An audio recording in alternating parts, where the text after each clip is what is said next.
ضروریات زندگی کہتے ہیں جس میں آدمی بقدر ضرورت لگے اور بوقت ضرورت لگے. وہ پانچ ہیں: کھانا ہے، لباس ہے، مکان ہے، شادی ہے، سواری ہے. یہ ضروریات زندگی ہیں، یہ مقصد زندگی نہیں ہے. ہاں، جیسے سالن میں نمک نہ ہو تو ذائقہ نہیں بنتا، نمک زیادہ ہو جائے تو کڑوا بھی ہو جاتا ہے. اب یہ نہیں کہہ رہے نمک نہ ڈالو، یہ کہہ رہے بھائی نمک تھوڑا سا ڈال دیں بھائی. یہ نہیں کہہ رہے ضروریات زندگی میں مت لگو، لیکن ضروریات زندگی میں بقدر ضرورت لگنا، بوقت ضرورت لگنا. توبہ توبہ، آج زور لگ گیا کھانوں پر. سب سے زیادہ وقت مستورات کا کہاں لگ رہا ہے؟ باورچی خانے میں. گھروں میں سب سے زیادہ مشورہ کس چیز کا ہو رہا ہے؟ کھانے کا. آج کیا پکے گا؟ مرد گھر آتے ہیں، سب سے پہلا سوال کرتے ہیں آج کیا پکا ہے. حضرت عائشہ رضی اللہ عنہا فرماتی ہیں ایک چاند اور دوسرا چاند اور تیسرا چاند بھی چڑھ جاتا تھا، ہمارے گھروں میں آگ نہیں جلتی، یعنی چولہا نہیں جلتا. گزارا کیسے ہوتا تھا؟ فرمایا کھجور اور پانی 2 مہینے. یا اللہ، زور لگ گیا کھانوں پر. اتنا کھاتے ہیں کہ اس کھانے کو ہضم کرنے کے لیے بھی کچھ کھانا ہی پڑتا ہے آج کل. توبہ. ہاں، حضرت جابر رضی اللہ عنہ ہاں بازار سے 1 درہم کا گوشت خریدا. غور سے سنیں بھائی، بات کو سمجھے میرے بھائی. ہاں، حضرت جابر رضی اللہ عنہ بازار گئے، 1 درہم کا گوشت خریدا. واپس آ رہے، سامنے حضرت عمر رضی اللہ عنہ آ گئے. حضرت عمر رضی اللہ عنہ کا زمانہ ہے. تو حضرت عمر رضی اللہ عنہ نے فرمایا کہ یہ کیا ہے تمہارے ہاتھ میں، کیا لائے ہو؟ کہ 1 درہم کا گوشت ہے، 1 درہم کا گوشت خریدا ہے. کیوں؟ کہ گھر والوں کا گوشت کھانے کو دل چاہ رہا تھا. گھر والوں کا گوشت کھانے کو دل چاہ رہا تھا. حضرت عمر رضی اللہ عنہ نے فرمایا اچھا، گھر والوں کا گوشت کھانے کو دل چاہ رہا تھا. حضرت جابر رضی اللہ عنہ حضرت عمر رضی اللہ عنہ کا منہ دیکھ رہے ہیں. پھر فرمایا اچھا، گھر والوں کا گوشت کھانے کو دل چاہ رہا تھا. پھر فرمایا گھر والوں کا گوشت کھانے کو دل چاہ رہا تھا. آگے حضرت جابر رضی اللہ عنہ فرماتے ہیں کہ حضرت عمر رضی اللہ عنہ نے یہ بات اتنی دفعہ دہرائی کہ میں دل میں کہہ رہا تھا کاش میرا درہم کہیں گم ہو جاتا یا حضرت عمر سے میرا آمنا سامنا نہ ہوتا.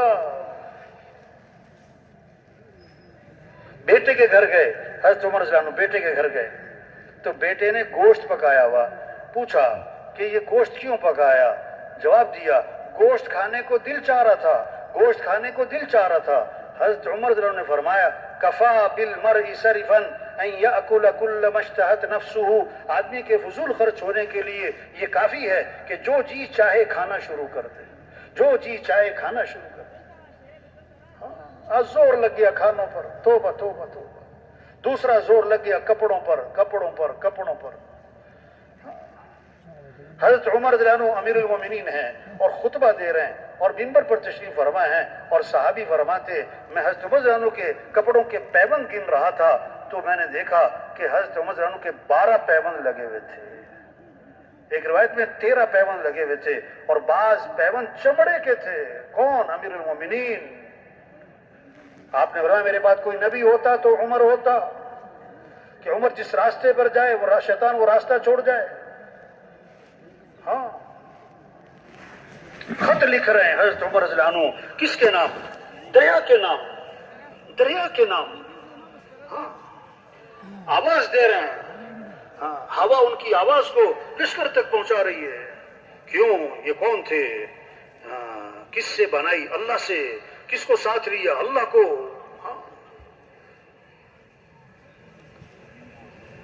زور لگ گیا کپڑوں پر.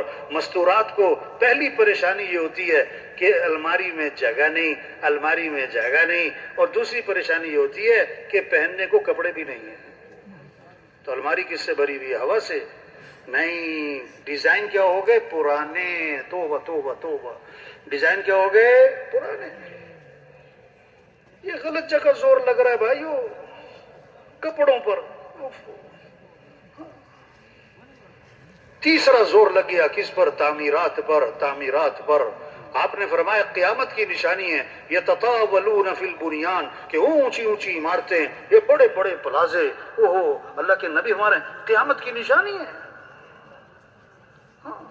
ایک صحابی ذرا اونچا مکان بنایا، اونچا مکان بنایا، اوپر ایک قبہ سا بنایا، آپ کا گزر ہوا، فرمایا یہ کس کا ہے؟ یہ کس کا ہے؟ اللہ کے نبی نے دریافت کیا، اللہ کے نبی کا گزر ہوا، یہ کس کا ہے؟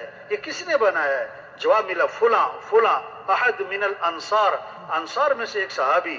ہاں فسکت، آپ خاموش رہے، فحملها فی نفسہ، لیکن دل ہی دل میں اس بات کو رکھا، دل ہی دل میں اس بات کو رکھا، اچھا ایسے گھر بناتے ہیں۔ کچھ دنوں بعد صاحب خانہ حاضر خدمت ہوئے، حاضر خدمت ہوئے، آپ کو سلام کیا، آپ کو سلام کیا، آپ نے فأعرض عنہ، اعراض فرمایا، منہ پھیر لیا۔ حضور صلی اللہ علیہ وسلم سلام کا جواب نہیں دے رہے، پھر سلام کیا، فأعرض، پھر آپ نے اعراض فرما لیا۔ یہ کیا ہو گیا؟ پریشان صحابہ سے دریافت کیا کہ اللہ کے رسول مجھے سلام کا جواب نہیں دے رہے، کیا ہو رہا ہے؟ ہاں تو سارا قصہ سنایا کہ تمہارے گھر کے پاس سے گزرے تھے اور دریافت کیا تھا یہ کس کا ہے۔ واپس گئے، فہدمها حتی سواها بالارض، اس کو گرا دیا اور زمین کے برابر کر دیا، اور آ کر آپ کو نہیں سنایا، آپ کا دوبارہ کسی موقع پر گزر ہوا، فرمایا ما فعلت القبہ، وہ قبہ نما جو مکان تھا اس کا کیا بنا وہ نظر نہیں آ رہا ہے۔ صحابہ نے ساری بات سنائی، اس پر آپ نے فرمایا کل بناء وبال على صاحبه الا ما لا، ہر تعمیر کرنے والے پر وبال کا باعث بنے گی سوائے اس تعمیر کے جو ضرورت کی ہو، سوائے اس تعمیر کے جو ضرورت کی ہو۔ اور ایک روایت میں آتا ہے اذا لم یبارک فی مال العبد یجعله فی الماء والطین، جو کسی کے مال میں برکت نہیں رہا کرتی تو وہ تعمیرات پر، ہاں مٹی اور گارے پر لگا کرتا ہے جب برکت نہیں رہا کرتی۔ زور لگ گیا، اونچی اونچی عمارتیں بناتے ہیں اور اس پر لکھ دیتے ہیں ھذا من فضل ربی۔ چوتھا زور لگ گیا شادیوں پر، چوتھا زور لگ گیا شادیوں پر۔ آپ نے فرمایا برکت والی شادی وہ ہے اور برکت والا نکاح وہ ہے جس میں کم سے کم خرچ ہو۔ آج تو 2 سال تیاری ہو رہی، 3 سال تیاری ہو رہی، بھئی تمہاری شادی کی بات تو طے ہو گئی، ابھی تک شادی کیوں نہیں ہوئی؟ کہتا ابھی تیاری ہو رہی ہے، ابھی تیاری ہو رہی ہے۔ کیا ایک فہرست بنتی ہے شادی کے موقع پر، یہ بھی کرنا ہے، یہ بھی کرنا ہے، یوں بھی کرنا ہے، یوں بھی کرنا ہے۔ اگر ان سے پوچھو بھائی یہ سب کچھ کیوں کرنا ہے بھائی، تو جواب پتہ کیا ہے؟ یہ سب کچھ کرنا پڑتا ہے، یہ سب کچھ کرنا پڑتا ہے۔ اب ان سے پوچھو بھائی یہ سب کچھ کیوں کرنا پڑتا ہے، یہ سب کچھ کیوں کرنا پڑتا ہے، تو بہت خوبصورت جواب ہے اس کا، وہ کیا ہے؟ آپ کو پتہ نہیں ہے کرنا پڑتا ہے، نہ کوئی سر نہ پاؤں، آپ کو پتہ نہیں ہے کرنا پڑتا ہے۔ اچھا جو تازہ چلا لگا کے آتا ہے نا، چارما لگا کے آتا ہے نا، وہ گھر میں کوئی شادی ہے، اب وہ گھر والے کہتے ہیں یہ بھی کرنا ہے، یوں بھی کرنا ہے، تو ہر بات میں بولتا ہے کہ نہیں ایسے نہیں کرنا، ایسے بھی نہیں کرنا، تازہ چارما لگائیں، تو اسے گھر والے کہتے ہیں آپ مسجد میں بیٹھ کے دعا مانگو، جاؤ آپ مسجد میں بیٹھ کے کیا کرو۔ ہاں عبد الرحمن بن عوف رضی اللہ عنہ، ان کی شادی ہوئی اور حضور صلی اللہ علیہ وسلم کو پتہ بھی نہیں۔ آپ نے فرمایا عبد الرحمن یہ تمہارے کپڑوں پر خوشبو کیسی لگی ہے؟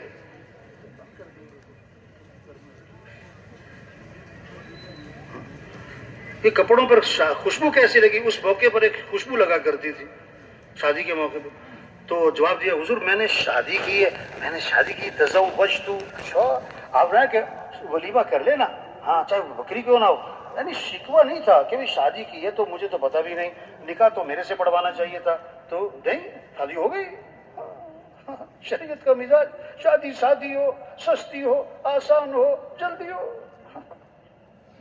یہ تو شیطانی مزاج ہے، شادی مہنگی ہو، مشکل ہو، رواج کے ساتھ ہو، تاخیر کے ساتھ ہو۔ پانچواں زور لگ گیا کس پر؟ سواریوں پر۔ اور صحابہ کا ایک سفر ایسا تھا کہ پاؤں میں جوتا بھی نہیں تھا، ننگے پاؤں، ہاں کپڑے پھاڑ پاؤں پہ لپیٹے، کیونکہ پاؤں زخمی ہو رہے تھے۔ نام بنا غزوہ ذات الرقاع۔ یہ 5 ضرورتیں بھائیوں، کھانا ہے، لباس ہے، مکان ہے، شادی ہے، سواری ہے، یہ مقصد زندگی نہیں ہے، یہ ضروریات زندگی ہیں. اس میں بقدر ضرورت لگنا ہے، بقدر ضرورت لگنا ہے. مقصد زندگی کہتے ہیں. مقصد زندگی کسے کہتے ہیں؟ جس پر آدمی جان لگاتا ہے، دل دماغ لگاتا ہے، صبح شام لگاتا ہے، اپنی قوت لگاتا ہے، جس کو زیادہ بولتا ہے، زیادہ سنتا ہے، زیادہ سوچتا ہے، جس کے لیے آدمی زیادہ صبر کرتا ہے، اور جس کے نفع پر بڑی خوشی ہوتی اور جس کے نقصان پر بڑا صدمہ ہوتا. اور مقصد زندگی کیا ہے؟ جس کو آدمی زیادہ اللہ سے مانگتا ہے، جس کو زیادہ اللہ سے مانگتا ہے، وہ مقصد زندگی. تو مقصد زندگی کیا ہے؟ اللہ کا دین دنیا میں زندہ ہو، اللہ کا کلمہ بلند ہو، سارے انسانوں کو ہدایت ملے، سارے انسان جہنم سے بچیں، سارے مسلمان پورے اسلام پر آئیں، غیروں کے لیے اسلام کا دروازہ کھولے. یہ ہماری ذمہ داری، یہ ہماری زندگی کا مقصد. اس لیے اللہ نے ہمیں دنیا میں بھیجا ہے، اس لیے اللہ نے ہمیں دنیا میں بھیجا ہے. یہ ہمارا کام ہے. تو سب دل سے نیت کریں، ہمیں یہ کام کرنا ہے انشاءاللہ. اللہ کے دین کو دنیا میں پھیلانا ہے انشاءاللہ. اللہ کے کلمے کو بلند کرنا ہے انشاءاللہ. اللہ کے پیغام کو لے کے پھرنا ہے انشاءاللہ. اور اب 30 سال زندگی کے گزر گئے، 40 سال گزر گئے، 50 سال گزر گئے، صلاحیت کہاں لگی؟ بولو بھائی. یہ جو گزشتہ زندگی گزری، ہم سب اپنا اپنا محاسبہ کریں. ہماری صلاحیت کہاں لگی؟ ہمارا دل دماغ کہاں لگا؟ ہماری صبح شام کہاں لگی؟ ہماری قوت کس پہ خرچ ہوئی؟ ہو مال کمانے پہ، ضرورتیں پوری کرنے پہ، ایک چھوٹی سی دکان پہ، چھوٹے سے دفتر پہ، چھوٹے سے کاروبار پہ. یہ ہوا ظلم، یہ ہوا ظلم. ظلم کہتے ہیں وضع الشیء فی غیر محلی، چیز کو وہاں لگا دینا جو اس کی جگہ ہی نہیں، اس کی جگہ ہی نہیں، غیر محل میں اس کو لگا دینا. ہاں، صلاحیت دی اللہ نے کس لیے؟ اللہ کے دین کو پھیلاتے، اللہ کے پیغام کو لے کے پھرتے، لوگوں کو اللہ کی طرف بلاتے. وہ صلاحیت لگ گئی کس پر؟ مال کمانے پر. ایک دکان سے 2 دکانیں بنانے پر، چھوٹی دکان سے بڑی دکان بنانے پر، ایک فیکٹری سے 2 فیکٹریاں لگانے پر، ہمیں وزارتیں حاصل کرنے پر، عہدے حاصل کرنے پر، حکومتیں حاصل کرنے پر ہم نے وہ صلاحیت لگا دی. یہ ہم سے ظلم ہوا. اور ظالم کی دعا قبول نہیں ہوتی ہے. ظالم کی دعا جب امر بالمعروف چھوڑ دیں گے، نہیں منکر چھوڑ دیں گے، اب دعائیں مانگیں گے اور دعائیں قبول نہیں ہوں گی. سوال کریں گے، پورا نہیں کیا جائے گا. مدد مانگیں گے، مدد نہیں کی جائے گی. اپنے کام سے ہٹ گئے. ہاں تو بھائیو، آج تک ہم سے جو غفلت ہوئی اس دعوت کے کام میں، اپنی صلاحیتیں ہماری غلط جگہ لگی، اس پر اللہ سے معافی مانگیں.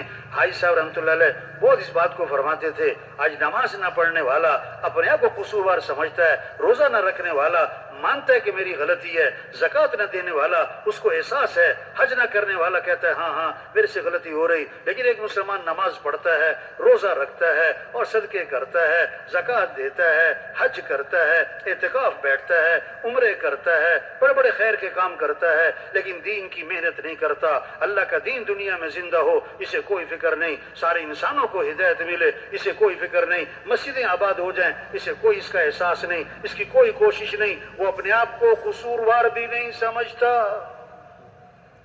ہاں تو سب سے بڑا جرم ہوا ہم نے دین کی محنت کو چھوڑا، دین کی محنت کو چھوڑا.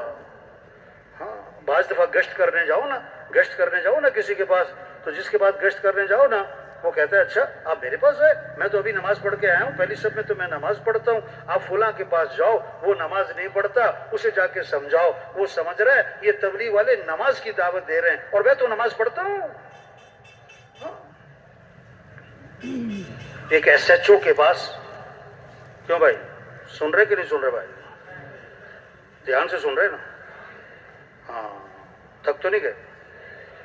ایک ایس ایچ او کے پاس ایک آدمی آیا، کہنے لگا صاحب میرے گھر چوری ہو گئی. کیا کہنے لگا؟ صاحب میرے گھر کیا ہو گئی؟ چوری ہو گئی. اب ایس ایچ او کہنے لگا او بھائی میں نے کوئی چوری نہیں کی، میں نے کوئی چوری. اب سچی بتاؤ یہ سچ بول رہا ہے کہ جھوٹ بول رہا ہے؟ سچ بول رہا ہے نا، لیکن صحیح بول رہا ہے کہ غلط بول رہا ہے؟ ہاں سچ بول رہا ہے، واقعی اس نے چوری نہیں کی، لیکن غلط جواب دے رہا ہے۔ ہم اس لیے نہیں آئے کہ آپ نے چوری کی، آپ اس علاقے کے ذمہ دار ہو، یہاں چوری ہونی نہیں چاہیے، اب چوری ہو گئی ہے اور اس کا سراغ لگانا یہ بھی آپ کی ذمہ داری ہے۔ ہاں بھئی میں تو نماز پڑھتا ہوں، بھئی میں تو ابھی عمرہ کر کے آ رہا ہوں، میں تو ہر سال بھائی تبلیغ میں کہہ رہے دیکھو بھائی ہم مسلمان ہیں، ہم حضور صلی اللہ علیہ وسلم کے امتی ہیں، آپ کے بعد کوئی نبی نہیں ہے، یہ اللہ کا دین دنیا میں چمک جائے، اللہ کا کلمہ بلند ہو جائے، سارے انسانوں کو ہدایت ملے، یہ ہماری ذمہ داری ہے۔ ہم نے اس کام کو چھوڑا ہوا ہے، اس پر اللہ سے معافی مانگیں، اس پر اللہ سے معافی مانگیں، اور بقیہ زندگی کے بارے میں نیت کریں کہ اپنی صلاحیتوں کو اللہ کے دین کے پھیلانے پر لگائیں گے انشاءاللہ۔ یہ جذبہ پیدا ہو، ہاں اس کی نیت ہو۔ کیا کرنا ہے؟ سب سے پہلے کیا کرنا ہے؟ کیسے سب اللہ کو پہچانے؟ بچہ پیدا ہوا، سب سے پہلا جملہ اس کے کان میں کیا ڈالا؟ اللہ اکبر اللہ اکبر۔ سب سے بڑا کون ہے؟ اللہ۔ سب سے بڑا کون ہے؟ اللہ۔ سب سے پہلی آواز ہر گاؤں، ہر بستی میں، ہر محلے میں ابھی اندھیرا ہے اور سناٹا ہے، اور پہلی آواز کیا گونجی؟ اللہ اکبر اللہ اکبر۔ سب سے بڑا کون ہے؟ اللہ۔ سب سے بڑا کون ہے؟ اللہ۔ کچھ نہ تھا کائنات میں، اور کون تھا؟ اللہ۔ اور پھر کچھ نہ رہے گا، کون رہ جائے گا؟ اللہ۔ اول بھی کون؟ اللہ۔ آخر بھی کون؟ اللہ۔ ظاہر بھی کون؟ اللہ۔ باطن بھی کون؟ اللہ۔ سب محتاج ہیں، اور سمد کون؟ یا ایھا الناس انتم الفقراء الی اللہ۔ اے لوگو تم سب کے سب فقیر ہو، سب کے سب فقیر ہو، اور غنی کون؟ اللہ۔ سب ضعیف ہیں اور قوی کون؟ اللہ۔ سب عاجز ہیں اور قادر کون؟ اللہ۔ سب مخلوق ہیں اور خالق کون؟ اللہ۔ سب محکوم ہیں اور حاکم کون؟ اللہ۔ تو ہمیں کس کو راضی کرنا ہے؟ ہمیں کس کو ساتھ لینا ہے؟ ہمیں کس سے محبت کرنی ہے؟ ہمیں کس کی طرف دوڑ لگانی ہے؟ فَفِرُّوا إِلَى اللَّهِ۔ یہ نہیں فرمایا فَامْشُوا إِلَى اللَّهِ، چلو اللہ کی طرف، نہ، بلکہ کیا فرمایا؟ فَفِرُّوا إِلَى اللَّهِ، دوڑ لگا دو کس کی طرف؟ اللہ کی طرف۔ آج دوڑ لگ رہی مال کی طرف، مال والوں کی طرف، حکومتوں کی طرف، حکومت والوں کی طرف، عہدوں کی طرف، وزارتوں کی طرف، گاڑیوں کی طرف، فیکٹریوں کی طرف، پیسوں کی طرف، جائیداد کی طرف، زمینوں کی طرف، ڈگریوں کی طرف۔ نہیں، دوڑ لگاؤ کس کی طرف؟ اللہ کی طرف۔ ہمارا مطلوب کون ہے؟ اللہ۔ ہمارا مقصود کون ہے؟ اللہ۔ ہمارا معبود کون ہے؟ اللہ۔ ہمارا محبوب کون ہے؟ اللہ۔ جسے اللہ ملا اسے سب کچھ ملا، جسے اللہ نہ ملا اسے، یہ ہے کلمہ لا الہ الا اللہ۔ کیا مطلب؟ لا مطلوب الا اللہ، لا مقصود الا اللہ، لا معبود الا اللہ، لا محبوب الا اللہ۔ مطلوب بھی کون؟ اللہ۔ مقصود بھی کون؟ اللہ۔ معبود بھی کون؟ اللہ۔ محبوب بھی کون؟ اللہ۔ کامیابی کس کا نام ہے؟ ناکامی کس کا نام ہے؟ سب کامیابی چاہتے ہیں، سب ناکامی سے بچنا چاہتے ہیں۔ کامیابی کس کا نام؟ اللہ فرماتے ہیں وَرِضْوَانٌ مِّنَ اللَّهِ أَكْبَرُ ذَلِكَ هُوَ الْفَوْزُ الْعَظِيمُ۔ اللہ کو راضی کرنا یہ بہت بڑی بات، اور یہی تو سب سے بڑی کامیابی ہے۔ ہاں، مال مل جانا کامیابی نہیں، حکومتوں کا مل جانا کامیابی نہیں، عہدوں کا مل جانا کامیابی نہیں، شہرت کا ہو جانا یہ کوئی ہے؟ اللہ کو پا لینا یہ کامیابی ہے۔ ناکامی کیا ہے؟ اللہ کو کھو دینا، اللہ کا ناراض ہونا، اللہ کو نہ پانا۔ منزل پر پہنچنے کے لیے رخ صحیح کرنا زیادہ ضروری ہے یا رفتار تیز کرنا زیادہ ضروری ہے؟ سن رہے کہ نہیں سن رہے بھائی؟ کیا کہا؟ منزل پر پہنچنے کے لیے رخ صحیح کرنا زیادہ ضروری ہے یا رفتار تیز کرنا زیادہ ضروری ہے؟ ہاں، رخ صحیح کرنا یہ زیادہ ضروری ہے۔ آج رفتار بہت تیز ہے، ہر آدمی کہتا ہے میرے پاس ٹائم نہیں ہے، میں بڑا مصروف آدمی ہوں، وقت کا خیال کرے، میں ٹائم نہیں ہے میرے پاس۔ توبہ، مصروف مصروف. ٹائم نہیں ہے، ٹائم نہیں ہے. رفتار بڑی تیز ہے لیکن رخ غلط ہے، رخ غلط ہے. تبلیغ میں رخ صحیح کیا جا رہا ہے. او میرے بھائی اللہ کو ساتھ لے لو، او میرے بھائی اللہ کو ساتھ لے لو. اللہ کے بغیر ہم کچھ بھی نہیں، اللہ کے بغیر ہم کچھ بھی نہیں. آپ بڑے مالدار، اللہ کے بغیر کچھ بھی نہیں. آپ بڑے حکمران، اللہ کے بغیر کچھ بھی نہیں. آپ بڑے ارب پتی کھرب پتی، اللہ کے بغیر کچھ بھی نہیں. آپ بڑے پہلوان، اللہ کے بغیر کچھ بھی نہیں. آپ کا 10 کنال کا بنگلہ، اللہ کے بغیر کچھ بھی نہیں. اللہ کو ساتھ لینا ہے. ہمارا مطلوب اللہ ہے. ہمارے پاس جو کچھ ہے کس نے دیا ہے؟ آنکھیں ہیں تو کس نے دی؟ ہاتھ ہیں تو کس نے دیے؟ بولنے سننے کی طاقت کس نے دی؟ کھانا کون کھلاتا ہے؟ پانی کون پلاتا ہے؟ ہمیں جانا کس کے پاس ہے؟ تو ہمیں کس کو راضی کرنا ہے؟ ہاں. کھانا کب اچھا لگتا ہے؟ جب بھوک زیادہ ہو یا کھانا بہت عمدہ ہو؟ کیا کہا بھائی؟ کھانا کب اچھا لگتا ہے؟ جب بھوک زیادہ ہو یا کھانا بہت عمدہ ہو؟ ہاں. کھانا بہت عمدہ ہے اور بھوک نہیں ہے، نخرے کرے گا، نخرے کرے گا. اور اگر کھانا بہت سادہ ہے اور بھوک بہت زیادہ ہے، ہر لقمے میں مزہ آئے گا، ہر لقمے میں مزہ آئے گا. واہ جی واہ. کھانا عمدہ نہیں، بھوک ہے. ہم ایک بار جا رہے تھے موریتانیہ نا، تو ہم نے نا وہ پراٹھے بنائے، آلو کے پراٹھے اور چٹنی پودینے کی چٹنی. ساتھیوں کو نہیں بتایا. ہاں وہ اپنے بیگ میں کیا ہے دسترخوان میں لپیٹ کے رکھ لیے. اب جب پہنچے نا ہم ترکی، اب 18 گھنٹے ہو گئے تھے ان پراٹھوں کو بنے ہوئے. جب ہم نے دیکھا نا ساتھیوں کو لگ گئی یہ بھوک بڑی سخت قسم کی. میں نے کہا آ جاؤ بھائی. اب دسترخوان کھولا اور جناب پراٹھے نکالے ٹھنڈے یخ اور چٹنی.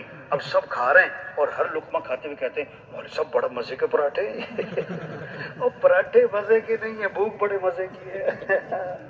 اور بھوک سے مزہ آ گیا. ہاں تو بھائیو، جب اللہ کو پہچانیں گے پھر عمل کا شوق، پھر کس کا شوق ہوگا؟ ہاں. لا الہ الا اللہ محمد الرسول اللہ. اللہ تک پہنچنے کا راستہ حضرت محمد مصطفیٰ صلی اللہ علیہ وسلم کی اتباع ہے. ہاں یہ ہے نمونہ، یہ ہے نمونہ. لقد کان لکم فی رسول اللہ اسوۃ حسنہ. نمونہ کون ہے؟ کہ حضرت محمد مصطفیٰ صلی اللہ علیہ وسلم ہے. ہر آدمی نقل مارتا ہے، نقل. آج کل نقل، تو ہمیں کس کی نقل مارنی ہے؟ حضرت محمد صلی اللہ علیہ وسلم کی نقل مارنی ہے. یہ ہے عزت والے. عزت چاہیے تو ان کی اتباع کرنی ہوگی. یہ ہے سب سے کامیاب ترین ہستی. کامیابی چاہیے تو آپ کا دامن پکڑنا ہوگا. ہاں جیسے دودھ کے ساتھ سفیدی جڑی ہوئی ہے اور جیسے شہد کے ساتھ مٹھاس جڑی ہوئی ہے، دودھ سے سفیدی جدا نہیں ہو سکتی، شہد سے مٹھاس جدا نہیں ہو سکتی. اسی طرح حضرت محمد مصطفیٰ صلی اللہ علیہ وسلم کی اتباع کے ساتھ کامیابیاں جڑی ہوئی ہیں. آپ صلی اللہ علیہ وسلم کے طریقوں میں، آپ کی زندگی اور آپ کی سنتوں میں ہاں ساری خیریں، ساری برکتیں، ساری بھلائیاں چھپی ہوئی ہیں. جیسے پھول میں خوشبو چھپی ہوئی ہے، پھول میں خوشبو چھپی ہوئی ہے، اسی طرح آپ کے طریقوں میں خوشیاں چھپی ہوئی ہیں، برکتیں چھپی ہوئی ہیں. جیسے آم کی گٹھلی میں ہزاروں آم چھپے ہوئے ہیں، تربوز کے بیچ میں ہزاروں تربوز چھپے ہوئے ہیں. آپ صلی اللہ علیہ وسلم والے اعمال میں ساری خیریں چھپی ہوئی ہیں، ساری برکتیں چھپی ہوئی ہیں، ساری بھلائیاں چھپی ہوئی ہیں. یہ آج کے نوجوان کہتے ہیں فلاں میرا آئیڈیل ہے، فلاں میرا ہیرو ہے. اس جیسی شکل بناتے ہیں، اس جیسے لباس پہنتے ہیں، اس کی نقل مارتے ہیں. نہیں نہیں نہیں نہیں، ہمارے آئیڈیل کون ہے؟ حضرت محمد صلی اللہ علیہ وسلم ہے. ہمارے ہیرو کون ہے؟ حضرت محمد صلی اللہ علیہ وسلم ہے. ہمیں حضور کی اتباع کرنی ہے. اللہ نے ہمیں سب سے اونچی شان والے نبی دیے، جن کی شان کو درخت بھی پہچانے، پہاڑ بھی پہچانے، جانور بھی پہچانے. حضرت علی رضی اللہ عنہ فرما رہے ہیں میں مکہ مکرمہ میں حضور صلی اللہ علیہ وسلم کے ساتھ جا رہا تھا. شروع کا زمانہ ہے، آپ درخت کے پاس سے گزرے تو درخت سے آواز آئی السلام علیکہ یا رسول اللہ. آپ پہاڑ کے پاس سے گزرے تو پہاڑ سے آواز آئی السلام علیکہ یا رسول اللہ. ایک صحابی آئے حضور میرا اونٹ بھٹک گیا اور بے قابو ہو گیا اور رسی توڑوا لی ہے اور باغ پہ قبضہ ہے اور کاٹنے کو پڑتا ہے. آپ باغ میں تشریف لے گئے، اونٹ نے آپ کو دیکھا تو بھاگا بھاگا آیا اور آپ کے سامنے سر جھکا دیا، آپ نے نکیل ڈالی اور وہ فرما بردار ہو گیا۔ صحابہ نے عرض کیا حضور یہ اونٹ آپ کو پہچانتا ہے؟ فرمایا صرف اونٹ نہیں، یہ ساری کائنات مجھے پہچانتی ہے کہ میں اللہ کا رسول ہوں اور میں خاتم الانبیاء ہوں، سوائے کافروں مشرکوں کے وہ نہیں مجھے پہچانتے۔ تبلیغ میں یہ محنت ہے، کیسے دل اللہ کی عظمت سے بھر جائیں، اللہ کی محبت سے بھر جائیں، حضور صلی اللہ علیہ وسلم کی اتباع کا جذبہ پیدا ہو۔ ہر ضرورت میں، ہر حاجت میں ہمیں رجوع کس کی طرف کرنا ہے؟ اللہ کی طرف۔ ساری کائنات کے نظام کو چلانے والا کون ہے؟ بولو بھائی، حالات بنانے والا کون ہے؟ خوشیاں دینے والا کون ہے؟ پریشانیوں سے نکالنے والا کون ہے؟ مصیبتوں سے بچانے والا کون ہے؟ حاجت روا کون ہے؟ مشکل کشا کون ہے؟ جو اللہ چاہیں گے وہ ہوگا، جو لوگ چاہیں گے وہ نہیں ہوگا۔ تو ہمیں رجوع کرنا ہے کس کی طرف؟ ہاں، حضور صلی اللہ علیہ وسلم نے فرمایا جو رات کو سوتے وقت یہ دعا پڑھے، رات کو سوتے وقت یہ دعا پڑھے، اللہم اسلمت نفسی الیک ووجہت وجہی الیک وفوضت امری الیک والجأت ظہری الیک رغبتا ورہبتا الیک لا ملجأ ولا منجا منک الا الیک آمنت بکتابک الذی انزلت ونبیک الذی ارسلت۔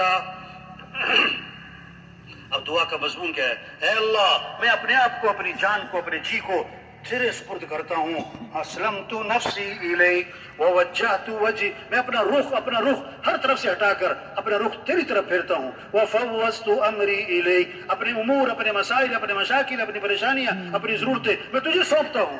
ہاں، والجأت ظہری الیک، تجھے میں اپنا سہارا بناتا ہوں، رغبتا ورہبتا الیک، امید بھی ہے، شوق بھی ہے اور ڈر بھی ہے، دونوں کے ساتھ۔ لا ملجأ ولا منجا منک الا الیک، تیرے سوا کوئی ٹھکانہ نہیں، تیرے سوا کوئی جائے پناہ نہیں۔ میں ایمان لایا اس کتاب پر جو تو نے نازل کی اور اس نبی پر جو تو نے بھیجا۔ حدیث میں آتا ہے جو رات کو سوتے وقت یہ دعا پڑھ لے گا، اگر اس رات اسے موت آ گئی تو فطرت اسلام پر موت آئے گی اسے، اور اگر صبح اٹھ گیا تو آنے والے دن اس کو خیریں ملیں گی، بھلائیاں ملیں گی۔ اس نے اپنے آپ کو کس کے سپرد کیا ہے؟ اللہ کے۔ کس کی طرف رجوع کیا ہے؟ آپ صلی اللہ علیہ وسلم غار میں جا کے چھپے، مشرکین مکہ تلاش کرتے ہوئے غار تک جا پہنچے، حضرت ابو بکر رضی اللہ عنہ ساتھ ہیں، اب ان کو نظر آگے، سامنے سے وہ چلتے ہوئے نظر آ رہے ہیں، حضرت ابو بکر رضی اللہ عنہ گھبرا گئے۔ آپ نے فرمایا لا تحزن، ابو بکر گھبرانا نہیں، کیوں؟ ان اللہ معنا، بے شک اللہ ہمارے ساتھ ہے۔ کون ہمارے ساتھ ہے؟ اور کیسی خوبصورت بات، ما ظنک باثنین اللہ ثالثہما، ان دو کے بارے میں تیرا کیا گمان جن کا تیسرا کون؟ اللہ۔ ہاں، آپ درخت کے نیچے آرام فرما رہے ہیں، آپ کی تلوار لٹکی ہوئی ہے، ایک کافر آیا، تلوار ہاتھ میں لی، آپ کی آنکھ کھلی، وہ تلوار لے کے سامنے کھڑا ہے اور کیا کہتا ہے؟ من یمنعک منی، آج کون آپ کو میرے سے بچائے گا؟ آپ نے فرمایا اللہ۔ اس نے پھر کہا من یمنعک منی، کون بچائے گا؟ فرمایا اللہ۔ فسقط السیف من یدہ، اس کے ہاتھ کانپنے لگے، تلوار اس کے ہاتھ سے چھوٹ گئی۔ آپ نے فرمایا اب تو بتا کہ تجھے کون بچائے گا؟ اس نے کہا اب تو بڑے بھلے آدمی ہیں۔ ہاں، آپ نے فوراً اس کو دعوت دی، کلمے کی دعوت دی، ایمان کی دعوت دی۔ داعی کا جذبہ انتقام کا نہیں ہوتا، داعی کا جذبہ دعوت کا ہے، داعی کا جذبہ ہدایت کا ہے۔ موسیٰ علیہ السلام اپنی قوم کو لے کر نکلے، آگے دریا، پیچھے آ گیا فرعون کا لشکر۔ قوم نے کہا انا لمدرکون، ہم تو مارے گئے، موسیٰ پکڑے گئے، آگے جائیں تو پانی میں ڈوبے، پیچھے جائے تو فرعون کا لشکر مارے۔ حضرت موسیٰ علیہ السلام نے فرمایا کلا، ہرگز نہیں، کیوں؟ ان معی ربی سیہدین، بے شک میرے ساتھ کون ہے؟ میرا رب ہے۔ تو حفاظت کرنے والا کون ہے؟ ضرورتیں پوری کرنے والا کون ہے؟ 10 عورتیں بیٹھی ہیں گھر میں۔ کتنی عورتیں بیٹھی؟ 10۔ چھوٹا سا بچہ ہے، گھٹنوں کے بل چلتا ہے، ابھی پاؤں بھی نہیں چلتا، قدموں پہ نہیں چلتا، 1.5-2 سال عمر ہے، اس کی خالہ بیٹھی، پھوپھی بیٹھی، چچی بیٹھی، تائی بیٹھی، نانی بیٹھی، ممانی بیٹھی، 10 عورتوں میں اس کی ماں بیٹھی، بچہ کھیل رہا ہے، جب بھوک لگے پیاس لگے تو گھٹنوں کے بل چلتا ہوا کدھر جائے گا؟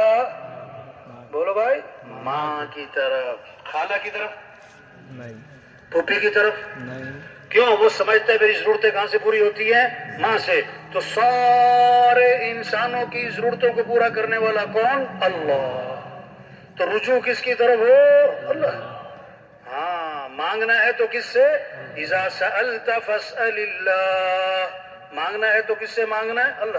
وَإِذَا اسْتَعَنْتَ فَاسْتَعِنْ بِاللَّهِ، مدد چاہیے تو مدد کرنے والا کون ہے؟ اللہ۔ وَاعْلَمْ أَنَّ الْأُمَّةَ لَوِ اجْتَمَعَتْ عَلَىٰ أَن يَنفَعُوكَ بِشَيْءٍ لَمْ يَنفَعُوكَ بِشَيْءٍ إِلَّا مَا قَدْ كَتَبَهُ اللَّهُ لَكَ، اس بات کا یقین